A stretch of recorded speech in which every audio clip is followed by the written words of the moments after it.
Yeah.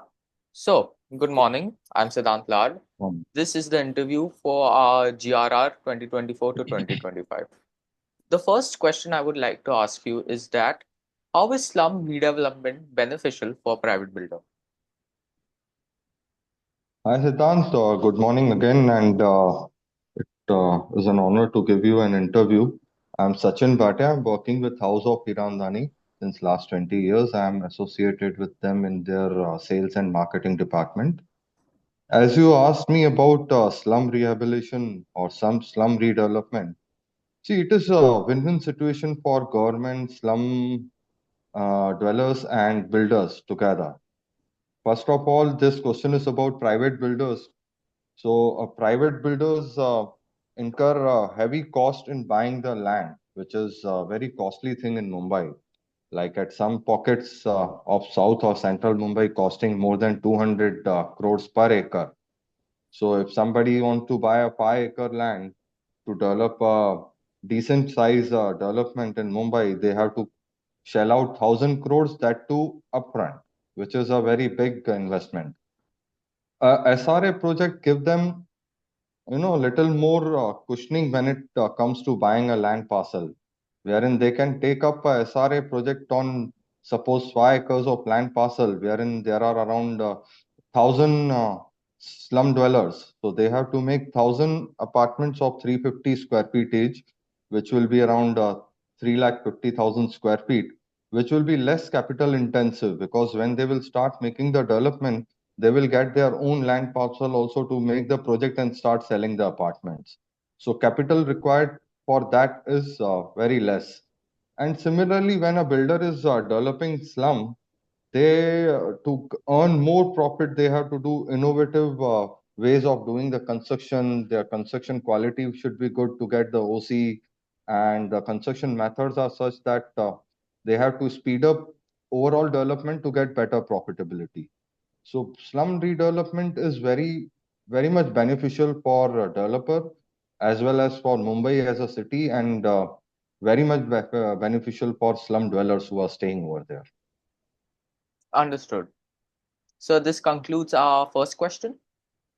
Yeah. Yeah. Now, moving on to the second question. What are the possible challenges when it comes to redeveloping a slum? See, the challenges are many, multifold, you can say. First of all, intent should be right of the societies which are managing the slum, government policies. These all things are very important when it comes to slum redevelopment.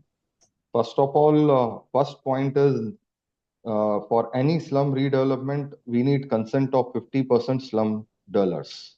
Like if there is no 50% consent, there won't be any project only.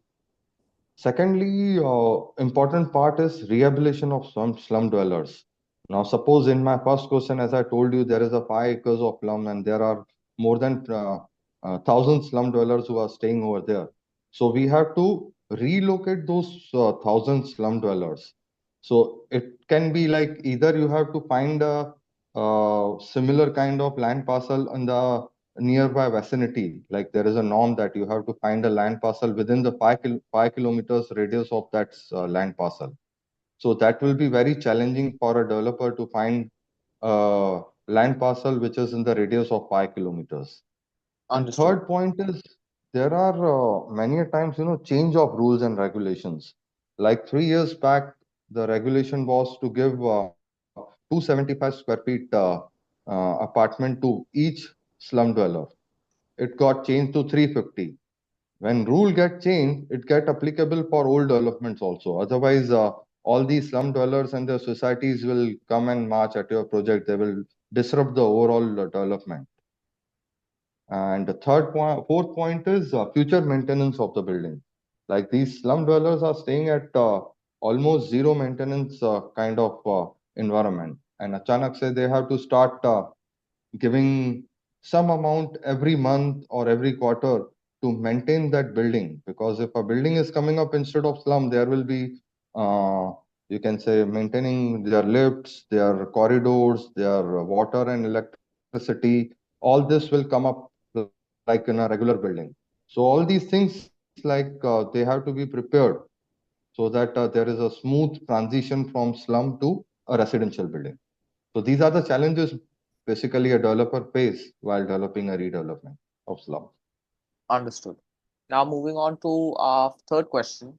Where do business get the funds to redevelop slums? See, when a developer is getting involved, any slum rehabilitation society will check the credential of the developer. You should have some past record of developing residential development in and around Mumbai. So these basically developers have some internal funds to manage the project. Like suppose a 5-acre project in Mumbai requires 1,000 crore of upfront investment to buy a land.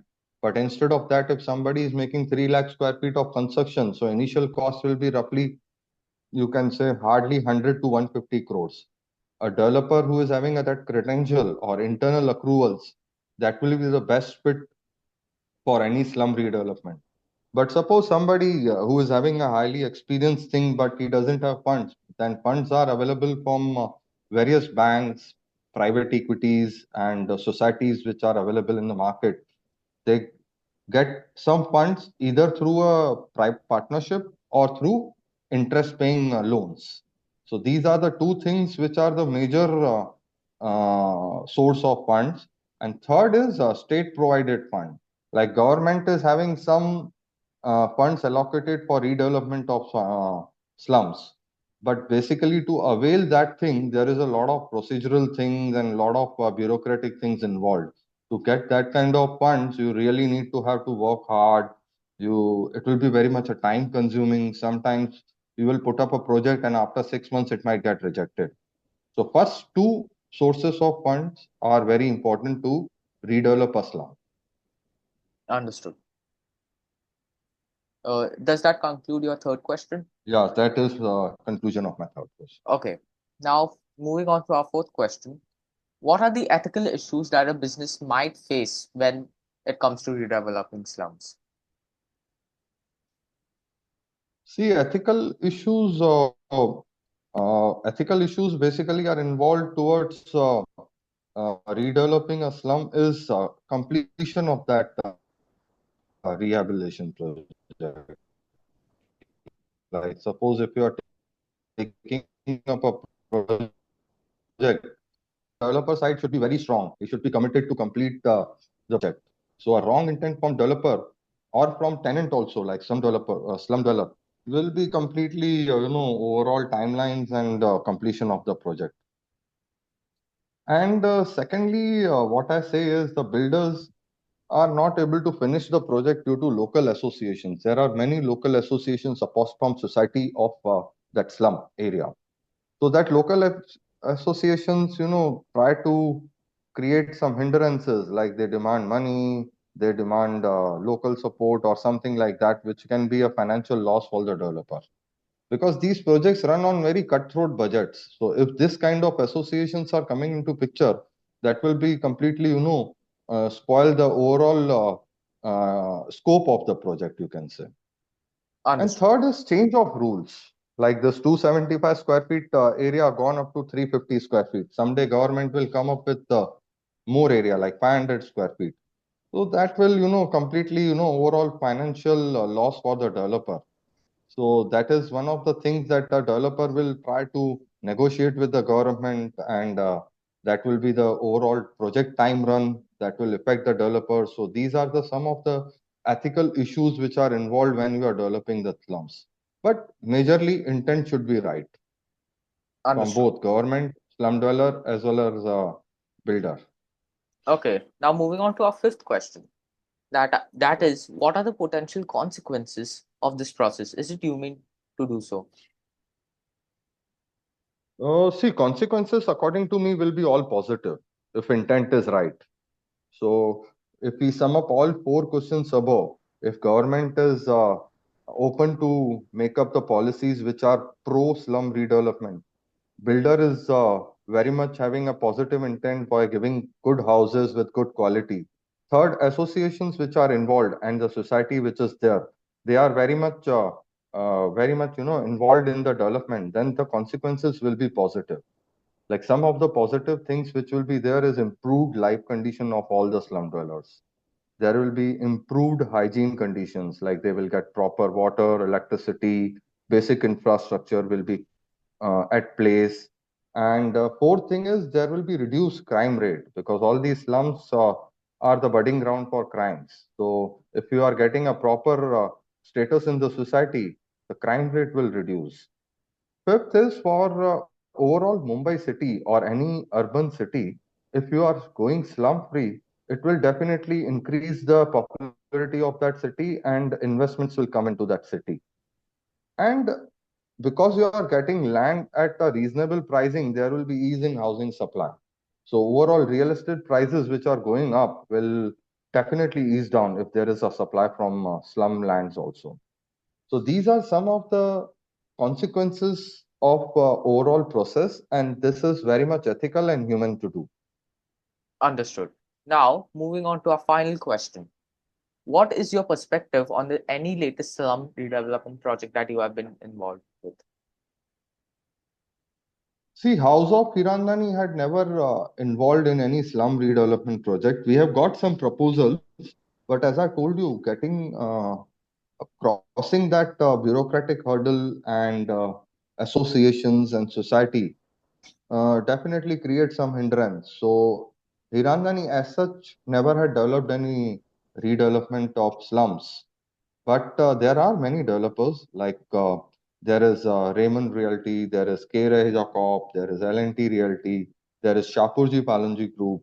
Adani Realty is a latest example of redeveloping a large slum of Dharavi. So if implemented, that Dharavi project will be a very big game changer for overall Mumbai city. It will not only eradicate more than 100 of kilometers of slum, but it will definitely create a business district, new business district also in the area of Pasayan and Kurla. So there are some points which will be like there will be more participation from A category developers in slum rehabilitation projects. One is single window clearance from government. So if there is like there are eight windows to be clearance required, like there will be a clearance of society association, there will be a clearance of environment, there will be a clearance of hygiene department, there will be clearance of any such departments. If all these departments will come up together and give a single window clearance, the process which is taking years will come down to few months. Then definitely there will be more participation from A category developers also.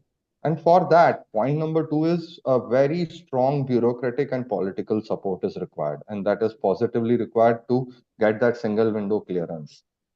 Third is public-private partnership. Like there are many organizations like HUDCO and NABARD and all. Those provide funding for government projects. So they can get involved in developing slums also. Because eradicating slum is responsibility of government also. It is not only profit of developer, it is profit of government also. So if there are such collaborations, definitely there will be a fast track rehabilitation projects which will be coming.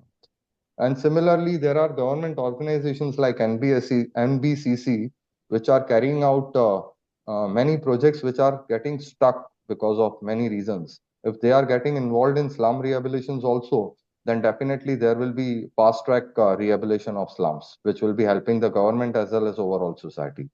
So these are the some of the things which are required to fast track the SRA projects. And definitely in future, if we are getting a good proposal and if all these things are implemented, definitely House of Hirandani will be involved in the SRA project. So, this brings us to the end of our interview. Thank you so much Yeah. for what you Siddhant, said. any questions you have got for me as Not you are doing the really, project? because it was all answered in the earlier interview, whatever questions I Okay. had. But this is a very Okay. interesting topic. Like when I actually first let me actually stop this recording. Um, Yeah. yes.